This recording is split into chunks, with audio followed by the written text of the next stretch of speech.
아버지가 집을 비운 밤, 집안은 이상하리만큼 고요했다. 그 고요 속에서 나는 새어머니의 시선을 느끼고 있었다. 그 순간부터 내 삶은 흔들리고 있었다. 아버지가 출장으로 떠난 건 오늘 아침이었다. 몇 주간 이어지는 프로젝트 때문에 멀리 지방으로 가야 한다는 얘기를 들었을 때 나는 그저 또 일 때문이구나 하고 대수롭지 않게 넘겼다. 그런데 막상 집에 남겨지고 보니 공기는 달랐다. 식탁 위에 놓인 빈 의자, 소리가 사라진 거실, 평소라면 아버지의 낮은 목소리와 웃음이 채워져야 할 공간이 오늘은 묘하게 낯설고 차가웠다. 저녁 무렵 나는 책을 읽으려 했지만 눈에 들어오지 않았다. 페이지 위로 글자가 흐려지고 창밖 빗방울 소리만 귓가에 맴돌았다. 그때 부엌에서 나는 작은 발걸음 소리에 시선이 멈췄다. 그곳엔 새어머니가 서 있었다. 앞치마를 두른 채 무심히 냉장고를 열고 있었다. 저녁은 먹었니? 그녀가 건넨 말은 평범했다. 하지만 그 목소리엔 설명할 수 없는 떨림이 섞여 있었다. 나는 얼른 책을 덮고 대답했다. 네, 그냥 라면 끓여 먹었어요. 그녀는 잠시 멈칫하더니 작은 미소를 지었다. 라면만 먹으면 허전하지 않니? 순간 아무 대답도 하지 못한 채 나는 시선을 피했다. 식탁에 마주 앉아 저녁을 먹게 되었다. 메뉴는 단추했지만 이상하게 무게감이 느껴졌다. 평범한 대화, 날씨 이야기, 아버지의 출장 이야기. 그러나 나는 자꾸만 눈을 피했다. 컵을 건네는 순간 그녀의 손끝이 내 손을 스쳤다. 찰나였지만 나는 심장이 철렁 내려앉은 걸 느꼈다. 그녀는 아무렇지 않은 듯 고개를 돌렸지만 나는 젓가락을 쥔 손을 떨리지 않게 애써 붙잡고 있었다. 우연일 뿐이야. 단순한 스침일 뿐이야. 나는 스스로를 다그쳤다. 하지만 손끝에 남은 온기는 쉽게 지워지지 않았다. 아버지의 부재는 집안의 공기를 바꾸어 놓았다. 그 빈자리가 만든 틈새 속에서 나는 알 수 없는 감정을 느끼고 있었다. 새어머니와 나는 가족이었지만 동시에 낯선 타인이기도 했다. 그 애매한 경계가 오늘따라 더 짙어지고 있었다. 나는 속으로 속삭였다. 안 돼. 선을 넘어서는 안 돼. 이건 아버지를 배신하는 거야. 그러나 이미 마음은 요동치고 있었다. 고요한 집, 빗소리, 스쳐간 손끝, 모든 것이 나를 흔들고 있었다.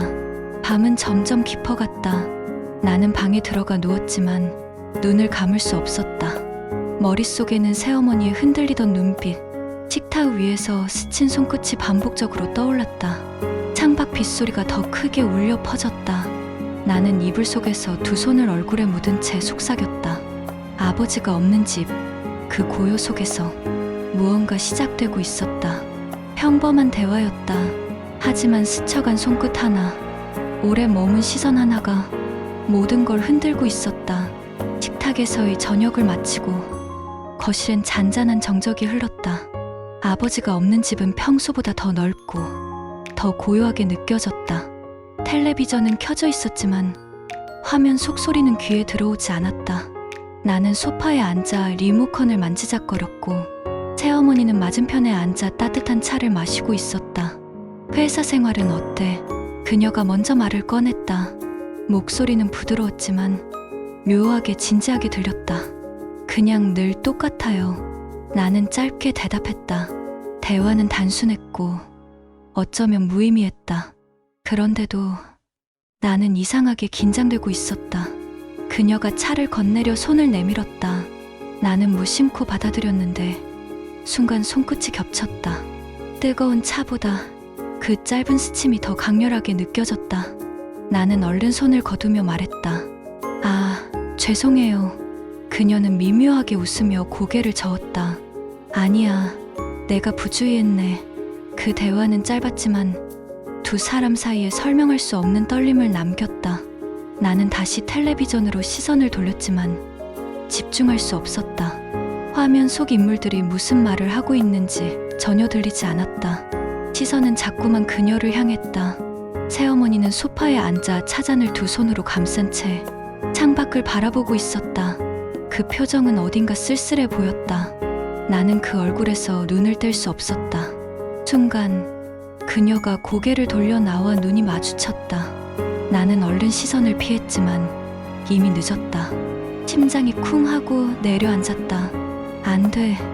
이렇게 바라보면 안 돼. 그녀는 아버지의 아내야. 나는 그저 아들일 뿐이야. 스스로에게 수없이 다그쳤다.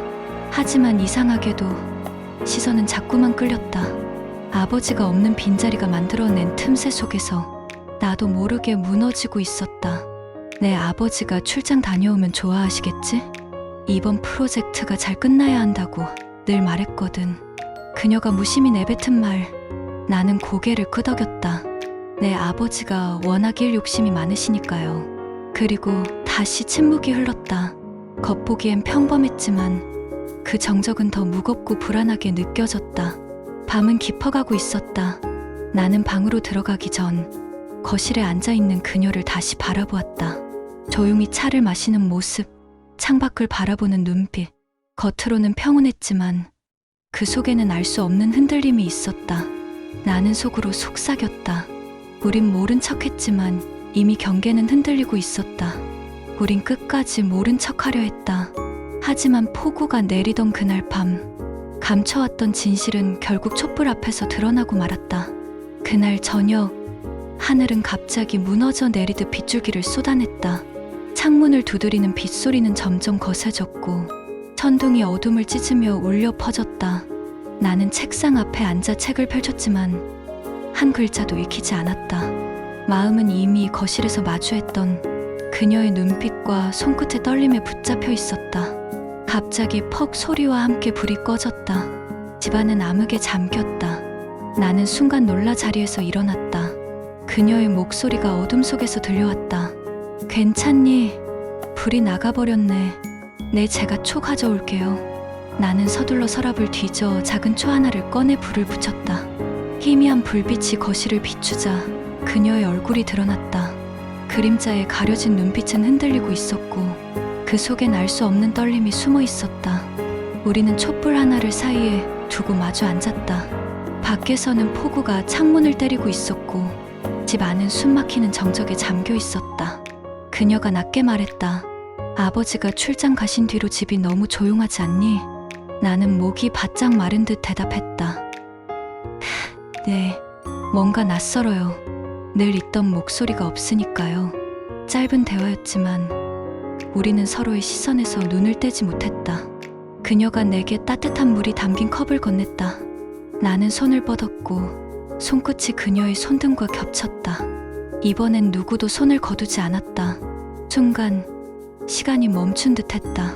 심장은 폭우보다 더 요란하게 뛰고 있었다. 나는 떨리는 목소리로 속삭였다. 이건 더는 우연이 아닌 것 같아요. 그녀는 잠시 눈을 감았다가 떨리는 목소리로 답했다. 맞아, 나도 그렇게 생각했어. 촛불이 흔들리는 사이 그녀는 깊은 숨을 내쉬었다. 사실 널 볼 때마다 마음이 복잡해졌어. 내가 이래선 안 된다는 걸 알면서도 자꾸만 흔들려. 나는 말없이 그녀를 바라보다가 결국 입을 열었다. 저도 모른 척했을 뿐이에요. 하지만 매일 흔들렸어요. 그 순간 천둥이 크게 울리며 창밖 폭우가 세차게 내리쳤다. 그리고 우리 사이의 침묵은 더 이상 감출 수 없는 고백으로 채워졌다. 그녀가 천천히 몸을 기울였다. 숨결이 겹쳤다. 나는 눈을 감았다. 그리고 우리의 입술이 닿았다. 짧지만 치명적인 순간 애절함과 죄책감이 동시에 몰려왔다. 나는 거부하지 못했다. 오히려 내 안에 깊이 묻어두었던 갈망이 깨어났다. 안 돼, 그녀는 아버지의 아내야. 그런데 왜 이렇게 따뜻하지? 입술이 떨어진 뒤 나는 얼굴을 두 손으로 감쌌다. 안 돼요, 이건 잘못된 거예요. 목소리는 떨렸고 눈가에는 눈물이 맺혔다.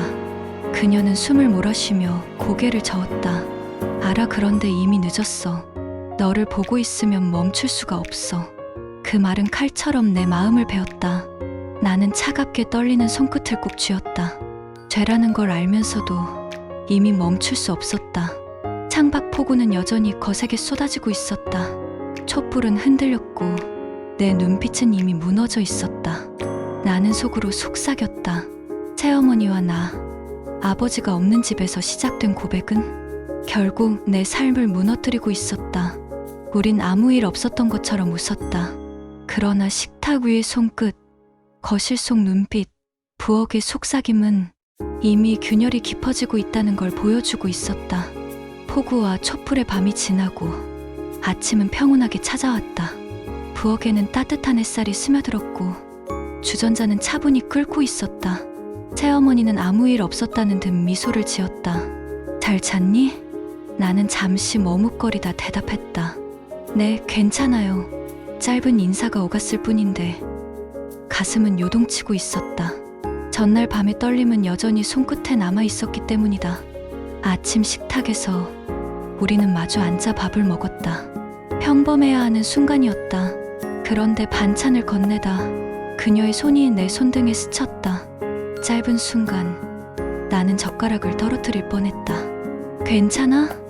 그녀가 조심스레 물었다. 나는 억지로 웃으며 고개를 끄덕였다. 네, 그냥 손이 미끄러졌어요. 그 순간 우리 둘은 서로 눈을 피했다. 겉으론 아무렇지 않은 대화였지만 그 떨림은 이미 감출 수 없는 흔적이었다. 점심 무렵 우리는 함께 거실에 앉아 있었다. 텔레비전 속 인물들이 웃고 떠들었지만 나는 내용이 귀에 들어오지 않았다. 시선은 자꾸만 그녀에게 끌렸다. 그리고 순간적으로 눈빛이 마주쳤다. 짧았지만 그 속엔 전날 밤의 고백이 그대로 남아 있었다. 나는 급히 시선을 돌렸지만 이미 늦었다. 심장은 쿵 하고 내려앉았다. 저녁 무렵 그녀는 식사를 준비하고 있었고 나는 접시를 옮겼다. 그 순간 그녀가 낮은 목소리로 속삭였다. 오늘 하루 너무 힘들었어. 너와 눈을 마주칠 때마다 나는 숨을 삼켰다. 제발 아무 일 없는 것처럼 해요. 아버지 앞에서는 그녀는 씁쓸하게 미소 지으며 고개를 저었다. 넌 알잖아. 이미 되돌릴 수 없다는 걸. 그 순간 그녀의 손끝이 내 손을 스쳤다. 짧지만 선명한 떨림이 온몸으로 퍼졌다. 밤이 깊어지자 나는 거울 앞에 섰다. 겉으로는 평온한 얼굴, 그러나 눈빛은 이미 무너져 있었다. 아무도 모른다. 아버지는 여전히 다정하게 전화를 걸어왔고 그녀는 태연하게 미소 지었다. 하지만 나와 그녀의 떨림은 감춰지지 않았다. 이건 잘못이야. 그런데 왜 이렇게 멈출 수 없지? 왜 이렇게 매 순간이 흔들리는 걸까? 창밖에서 다시 빗방울이 흩날리고 있었다. 나는 창문에 기대어 눈을 감았다. 겉으론 평온했지만 일상 속 작은 균열은 점점 커지고 있었다. 언젠가 이 비밀이 드러나는 순간 모든 것이 무너질 것이다. 겉으론 평온했다. 우린 웃었고 일상을 나눴다. 하지만 그 웃음 뒤엔 감춰지지 않는 떨림이 있었고 나는 알고 있었다. 언젠가 이 모든 게 무너질 거라는 걸. 아침 햇살이 식탁 위로 번졌다. 새어머니는 부드러운 미소로 물었다. 오늘 일찍 퇴근하니? 나는 짧게 대답했다. 네. 겉보기엔 아무 일 없는 대화였지만 그녀가 숟가락을 내밀 때 손끝이 다시 내 손을 스쳤다. 짧은 순간 나는 젓가락을 놓칠 뻔했다. 그녀는 아무렇지 않게 미소 지었지만 그 짧은 떨림은 내 하루를 무너뜨리고 있었다. 점심 무렵 우리는 함께 거실에서 드라마를 보고 있었다. 화면 속 인물들은 웃고 울었지만 나는 대사 하나도 귀에 들어오지 않았다. 순간 그녀와 눈빛이 마주쳤다. 나는 얼른 시선을 돌렸지만 심장은 이미 요동치고 있었다. 겉으론 평온했지만 그 짧은 눈빛은 모든 걸 말해주고 있었다. 저녁 준비를 도우며 그릇을 건네던 순간 그녀가 낮게 속삭였다. 오늘도 힘들었어. 내 눈을 마주칠 때마다 나는 숨을 삼켰다. 부디 제발 아무 일 없는 것처럼 해요. 아버지 앞에서는 그녀는 씁쓸하게 웃으며 대답했다. 넌 알잖아. 이미 늦었다는 걸. 그 순간 다시 스친 손끝, 짧지만 선명한 떨림이 온몸을 타고 퍼졌다. 밤, 나는 혼자 방에 들어와 거울을 마주했다. 겉으론 평온한 얼굴, 그러나 눈빛은 이미 흔들리고 있었다. 아무도 모른다. 아버지는 여전히 다정하게 전화를 걸어왔고 그녀는 태연하게 웃었다. 하지만 나와 그녀만은 알고 있었다. 우린 이미 되돌릴 수 없다는 걸. 창밖에서는 다시 빗방울이 흩날리고 있었다. 나는 창문에 기대어 눈을 감았다. 겉으론 평온했지만 그날 밤 시작된 불꽃은 꺼지지 않았다. 언젠가 이 비밀이 드러나는 순간 모든 것이 무너질 것이다.